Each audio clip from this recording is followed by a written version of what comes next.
To us, magic sounds like this extraordinary thing, pulling a rabbit out of the hat, coming out of nowhere. But it's here, it's real, and the more that we are open to the unseen, to the energies of this world, to abundance and manifesting, to calling in and growing, the more we'll be able to call magic into our lives. Join me as I share stories, wisdom, and curiosity around connecting with your higher frequency, tapping into the synchronicities of the universe, and opening up to the unseen possibilities that this world has to offer. I am your host, Dayna Faye, and this is the Ordinary Magic Podcast. Hi, everyone. Thanks for listening to Ordinary Magic. I'm your host, Dayna. I am so excited for you to be here. Today is a solo episode, and I am going to be bringing the emotion behind human design. I want you to really feel what this tool means to me and what it has meant for so many other people. So I just want to give you an example. I did a reading for a woman last week that was so good. Okay, my readings are 90 minutes long. We go over your human design in real time and we apply it to your life. And this is where I feel like a reading is really, really important for you to do at least once before you dive into all the internet content that's out there. Because you can find content on your human design, but that content doesn't know the life experiences that you've been through, the type of conditioning that you've been through, what type of parents you had, what you were led to believe when you were younger. The whole concept of human design is to help us allow our mind to be more of an observer, a passenger consciousness. But that's not easy to do when we've been conditioned to trust our mind completely, to allow our mind to really take lead on our life, to like write out those pros and cons lists, to hear all the shoulds of, well, that's how that person was successful, so that's how I have to do it.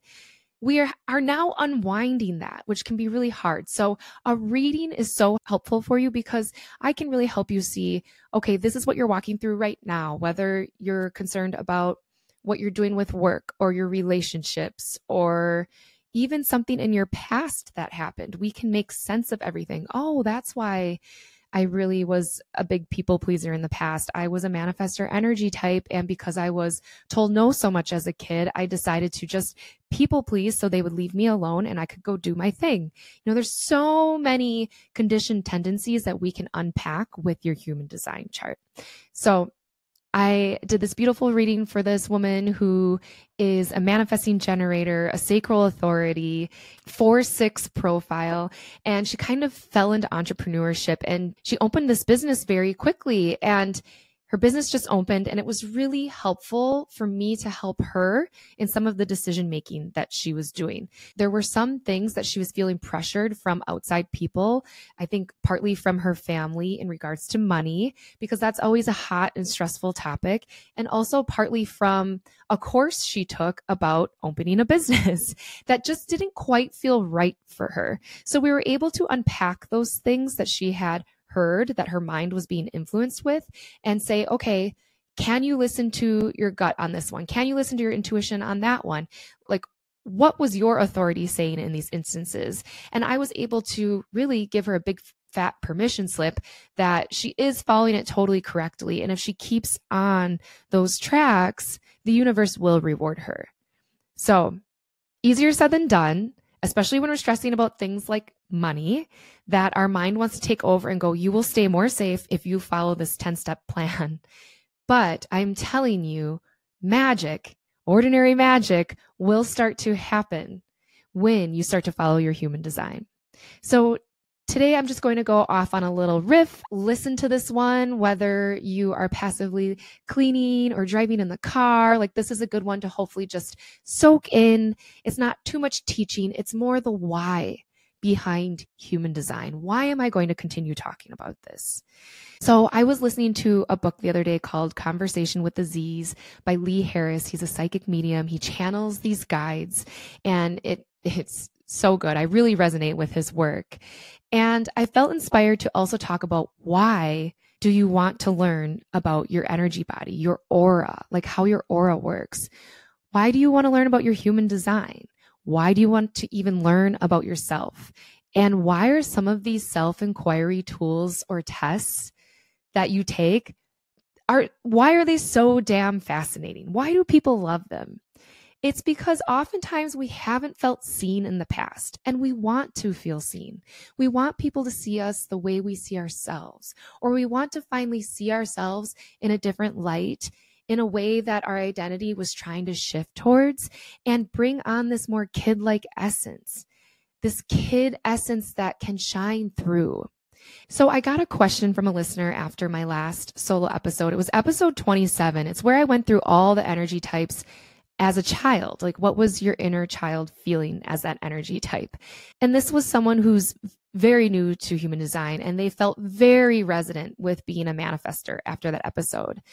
It was really huge for them to hear some of those things in that episode. So I really urge you to go back and listen to that. I have chills just thinking about some of the shame energy that was released for this person.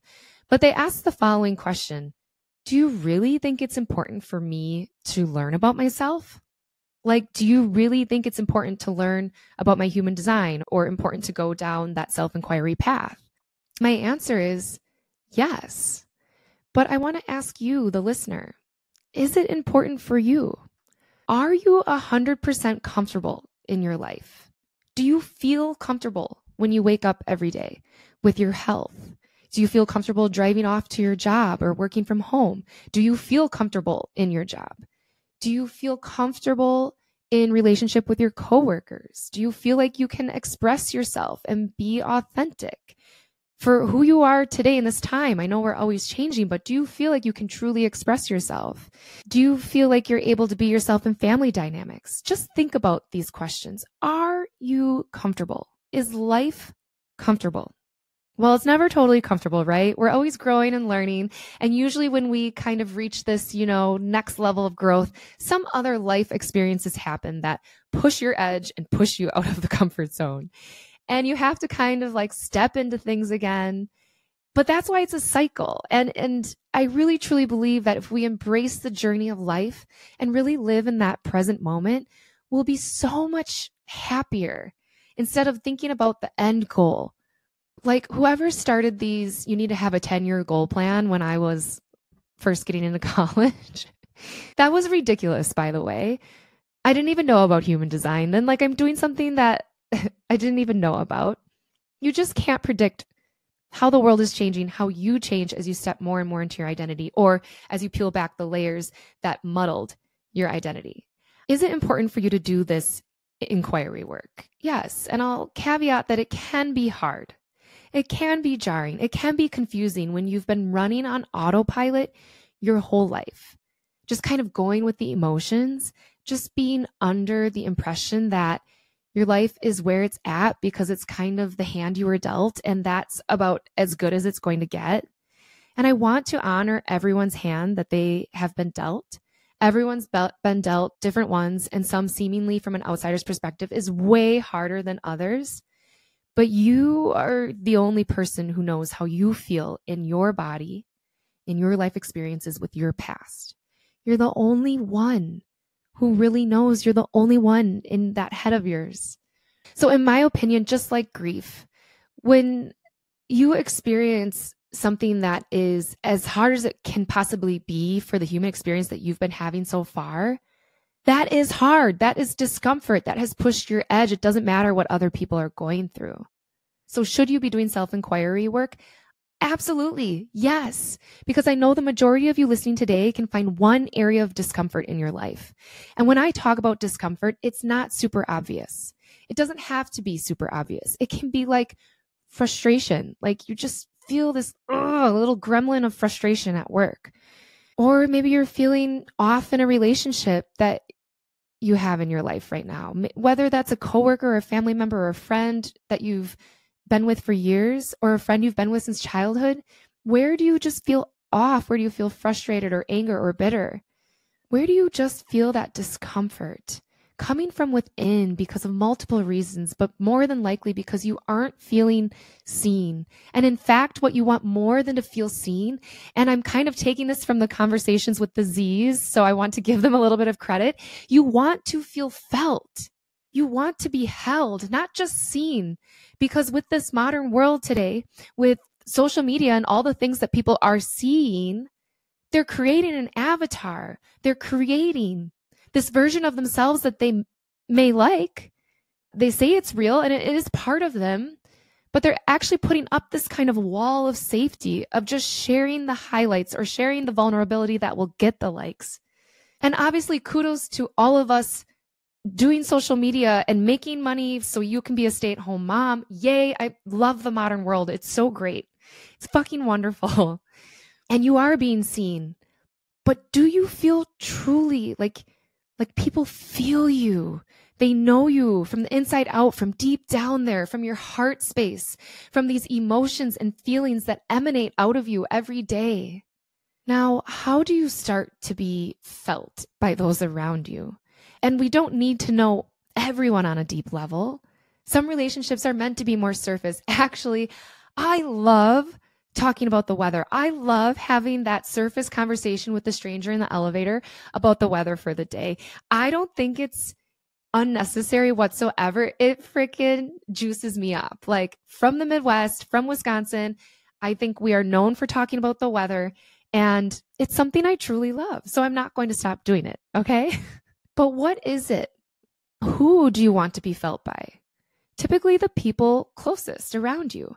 And I would argue anyone that you do spend your working hours with, like who your coworkers are, it's time that they know the true you as well.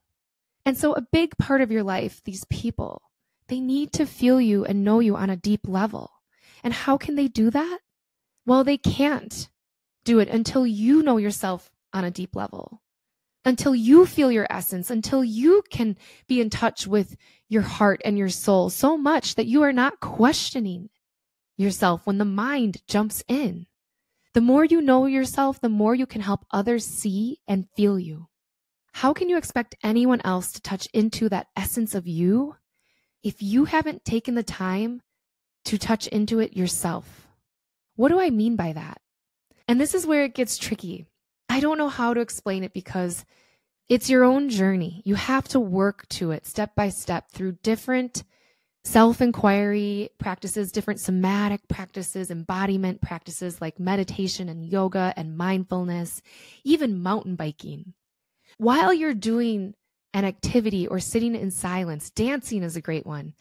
Instead of allowing your mind to play the same damn song and pattern, that old cassette tape that was programmed in you by 7 years old, instead of letting that play over and over again, bring your awareness into your body when you're dancing, when you're hiking or mountain biking or in meditation, when you're in yoga, that awareness that you feel in your body that is not logical. You've let your mind step to the side. I can't give you exactly the prescription. You know what works best for you. You have to play around with it, but you need to get quiet enough. You have to quiet your mind. An example of a practice that I do is I turn on a 10-minute meditation music. It's instrumental. I have a very defined mind in human design, so it really helps to focus my mind on the music. It gives my mind something to do so I can sit with my entire being, my consciousness. And I allow my consciousness to move not only from my body, but the space entirely around my being. If you put your arms out and you kind of bring this oval circle around yourself, that's really the entire you. And so you have to use your imagination here a little bit to feel yourself. Yes, your form is your body, but your entire being is your mental field, your emotional field. Sit in that and focus on that entire area for 10 minutes and allow your heart space, your heart chakra, to be kind of the central hub of where that consciousness is flowing from. And just be the observer. Thoughts are going to come in. Let them drift by. Don't be too hard on yourself. And just feel your energy. What does it feel like? Only you know. Only you know what your soul feels like, your essence. It's unexplainable. And that is how you get started. You feel this very quiet buzzing first. And later, when you do more of that and you pause and these little thoughts come to you, they give you insight into who you really are under all the programming and homogenization of this society. the uniqueness of you, what you're truly interested in, what you're maybe not as interested in that is really trendy, and you're okay with that. You'll start to differentiate yourself and you'll start to feel your soul. You'll start to feel like when you're around somebody else in conversation and you don't actually need to talk the whole time. You can be silent and feel them, feel their energy and allow pause in between conversation. Once you figure out how to feel your own aura, then you'll really understand how to start feeling other people's as well. With more people doing that, you'll be able to communicate with each other on a deeper level. You'll be more aware. You'll have this sense, almost telepathic, of what they're feeling that day, and you'll be able to ask more clarifying questions. Hey, is everything okay? Have you been really busy?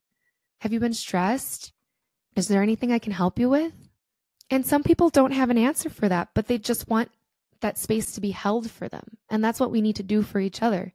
And the reason I think it's so helpful to get to know yourself is because that really gives you autonomy.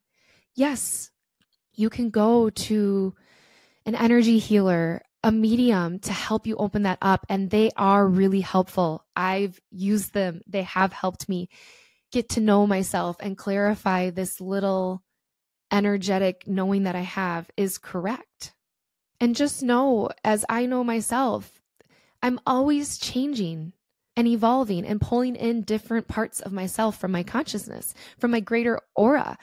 I experienced something and it has changed me in a different way. And there's areas of your human design chart that you may recognize more some years, and then other years you may move into more areas of that. I'll give you an example.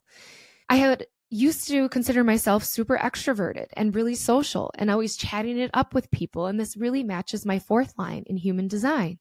I wanted attention on myself. I enjoyed it. But now I'm really resonating with the other parts of my chart, and one of those being my 2 line, which is the hermit energy. I like to be uninterrupted, alone in my creative pursuits. I also have the 3313 channel. It's about listening. It's about collecting stories. And it is about sharing vocally, but in the correct time and place. That is a channel I didn't always resonate with. And now that I have a podcast, I am starting to tap into it more. Those are just things I'm starting to pull in and resonate more with now. And so your human design chart can be all encompassing. It is all of you. But I do really feel and see that throughout life, you tune into different areas of it. And what's great is getting to know it helps you tune in that much faster. It helps you understand that much faster. It's like a little tool in your belt to pull out when you're like, oh, 3313, I actually am good at listening. I didn't think that. Let me practice that. Let me tap into that. It shows you where you can rely on consistent energy from your centers, where you're more susceptible to picking up on other people's energies and the way they operate. These channels and gates that you have, these are the gifts you are here to express. It's so beautiful. And I think that the more you dive into getting to know yourself through your human design, the more your soul will be felt by you, and the more tapped into what your soul came here to do and experience and be, the more those opportunities will be there for you. And that's really exciting, because when you start to connect more with your soul and what your soul and your higher self wants you to do in this lifetime, you start to feel more and more comfortable. You start to feel more and more settled. There isn't as much reaching and grasping for the next thing, although that sure is fun and it's part of the human experience. And I'm not going to deny that playing in this material world, once you stop hating it, is actually incredibly awesome. But that's my tip for today. These are my thoughts and the emotion that I want you to feel behind why I think it's so important to learn your human design. If you want to really feel seen and felt by your inner circle, you first need to do the self-inquiry work yourself. And yes, it can be scary to take yourself off autopilot, eject that CD or cassette tape that was programmed into you when you were younger, and start to be more of a blank canvas, an open book, and tune into really this soul knowing that is so incredibly quiet, but it's there. It's a flame that's always burning. And it may just be an ember for you right now, but it's ready to be fanned. Fan that flame, connect with it. And eventually one day you will start to feel way more like a soul who's just simply living a beautiful human experience rather than a human who's having a very real experience who might just have a soul and go somewhere happy when they die. No, you have a sparkly soul energy that if you can tune into deeply enough, no, you can feel your own soul. Your soul has messages for you. Human design, learning about your energy body can help you tune into that soul. And that begins a beautiful journey to traverse here as somebody who is in human form, as somebody who gets to play on this material plane. And that's what I really invite in. More play for everyone. It's so amazing. So I'm going to end today with something I journaled that will hopefully kind of wrap this up really nicely. So I journaled an answer to, what does human design mean to me? All right, I feel a little vulnerable about this, but here we go. It's like when you were a baby and your life was on a certain train track, and each fork of that track, you could choose your route or the homogenized route, which was your parents, your classmates, societal standards, picking everything over that quiet nudge, that inner knowing of your essence and the way you would express your true nature if it felt safe for you to do so, which was your track. So you get a little bit older and you're doing the things, but there's discomfort inside you. Sometimes it's quiet and sometimes it's loud, but it's there. You can temporarily soothe it with numbing out activities like indulging in food, alcohol, overtraining, running marathons, Netflix, scrolling social media, but it's there. That is where human design comes in every time you allow yourself to express, to navigate this world according to a piece of your design. You start to take a fork in the track that is bringing you closer back to your original track. When you start operating according to your manual, the discomfort you feel starts to ease. Your soul starts to wake up, and you feel not only seen, felt. I'll give you an example. Let's take a 3-5 emotional projector. So the 3-5 is the profile, emotional is the authority, projector is the energy type. When you're a projector, it's important for you to recognize your talents and wisdom first. And when you recognize that first and share it outwardly, other people will recognize you and they'll invite you in to help them. And you will feel so alive when you help them and it really lands. You will feel seen and successful, which is your sign that you're on the right track. When you learn that you're an emotional decision maker and you start pausing in your wave to feel out the decisions, to feel the spectrum of emotions, how does that decision feel in every emotion? You prevent yourself from committing to things that actually aren't correct for you. You are able to talk your mind down when you're in a low. And instead of driving yourself crazy with a bunch of mental chatter of why you're sad that day, you can use that wave to create and do activities you love. Learning you're a 3-5 profile, which is the martyr heretic in human design, it hopefully reframes any of your memories when you thought you were a failure. It gives you confidence to try even more things, knowing even a failure is a win for you. The 5th line helps you understand your save the day energy that you have, and it teaches you the importance of knowing when it's someone to help and when you can say no to helping someone. That's just a quick example, but you see, we are all running around every day wishing we had more time, totally frazzled from our jobs, parenting, home, and social responsibilities. And I bet if you take inventory, you can find at least one thing you agreed to in your life that the masses were doing, so you had to do it too. But what led you there? Your mind. And your mind leading your life will not ease discomfort. It will not bring success, satisfaction, and peace and lovely surprises to your life. This is where knowing who you are, knowing your soul's essence, your intuition style, and so much more of your human design chart will start to course correct your train back to your track. And with that, you will start to embrace and become more comfortable with capital Y-O-U, you. You as a soul and a human all in one, here to maximize your experience, lessons, and expressions in this one beautiful opportunity that you were born into. So let's not waste it, right? If you would like a little homework, this is for you. I've got 4 steps. 1, pause and take inventory of your life. Where do you feel discomfort? What parts of life are you playing out with your mind? 2, journal any moment in your life that you had an intuitive hit and you didn't follow it and you wish you would have. Journal about how you felt when you got that intuitive hit. 3, start your human design experiment. A great place to start is your energy type, then your authority, then your profile. That is the example I just used in this. And then 4, don't just learn your human design, put it into practice. Pick one thing that you have learned so far and let it show up in your life. Actually put it into practice. Allow your mind to take the observer consciousness and just try a piece of your human design chart out.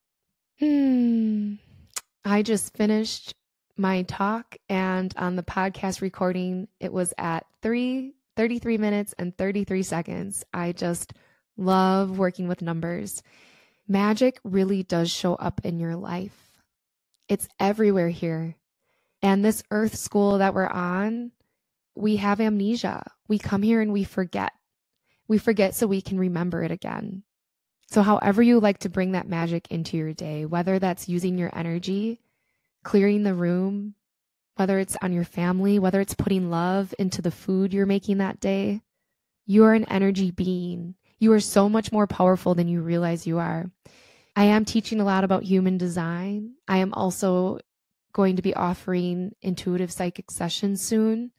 And I hope by sharing this podcast, sharing the work that I enjoy doing, I hope that just gives an example of one train track into this awakening of your soul, of your spirit, of all your guides supporting you, of the fact that when a loved one passes away, you can still call on their energy, but mostly on the fact that the universe has your back. And we are in a turbulent time. The world is changing. Things are feeling less grounded, and the astrology really is showing us that that is the case. We're headed into a season this summer of a lot of air and fire energy. And so it's so important for you now than never. And actually, Nadia last said this to me on our last episode.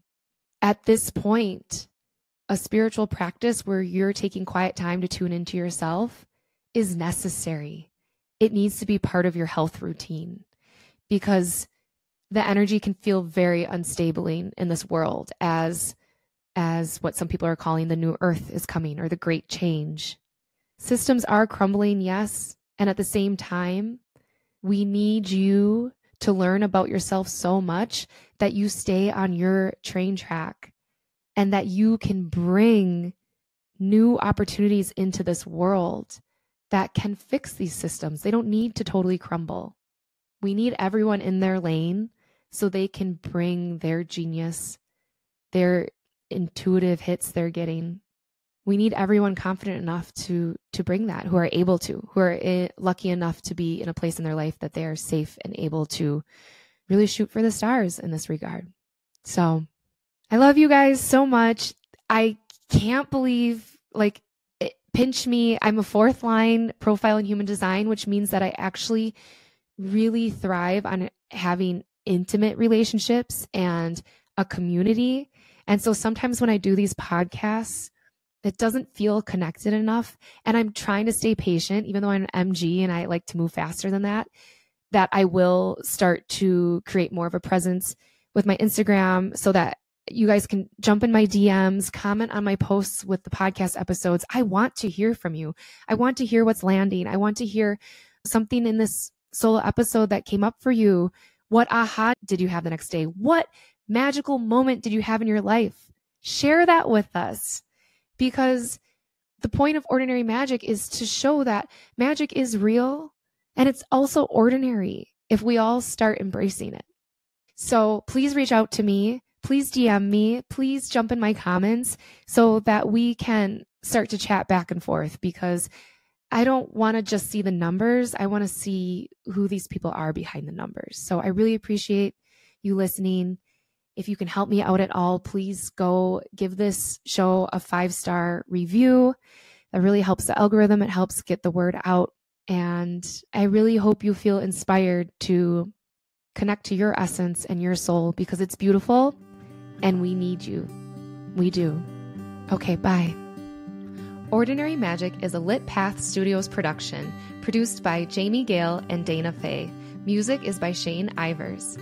Until next time, I wish you many powerful moments of ordinary magic.